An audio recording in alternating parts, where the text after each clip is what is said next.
Ito ay rated SPG, striktong patnubay at gabay ng magulang ang kailangan. Hindi na nga napigilan ni Ramon ang sarili niya. Nakipagkita nga sila kila Roberto at diretso itong tinanong ni Ramon kung siya nga ba ang may kagagawa ng pagka-stranded na mga produkto nila. Hindi sumagot si Roberto at ngumisilang na parang walang kasalanan.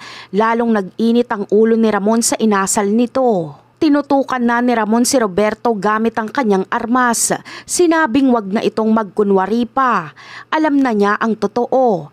Hindi na nakasagot si Roberto at tumawa lang ulit. Pero baka sa mukha niya na nababahala na rin siya. Ramdam niya na seryoso na talaga si Ramon. Nagkatinginan ang mga tauhan nila. Handang-handa na ang magkabilang panig kung sakaling mauwi sa gulo ang lahat. Pero walang gustong mauna sa aksyon. Pinapakiramdaman lang nila ang kilos ng isa't isa. Isang maling galaw lang ay pwedeng mauwi sa putukan. Sinubukan pa nga ni Roberto na magsalita. Sinabing wala siyang kasalanan at baka may ibang gumawa nun o baka ang ibang mga kaaway na mga Montenegro. Pero hindi na naniwala si Ramon.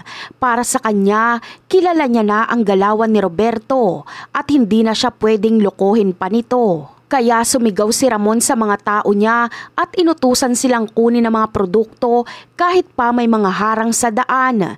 Hindi na raw sila pwedeng maghintay pa dahil kung hindi, mas malaki ang mawawala sa kanila at posibleng masira ang pangalan ng pamilya Montenegro kung hindi agad maibibigay sa kanilang mga kasosyo ang mga produkto. Habang abala na ang mga tao sa pier, nilapitan muli ni Ramon si Roberto at diretsahang sinabi na traidor ito. Dito ay sinubukan pa ngang tutukan ni Ramon ang armas si Roberto. Magkakaputukan na sana sila, pati na sila Tanggol at Miguelito nang biglang may dumating na mga otoridad para i-raid ang lugar na yon. Mukhang napaghandaan nila Roberto sila Ramon dahil dihado sila sa sitwasyon nila ngayon at nanganganib pang bumagsak ang negosyo ng mga Montenegro dahil dito.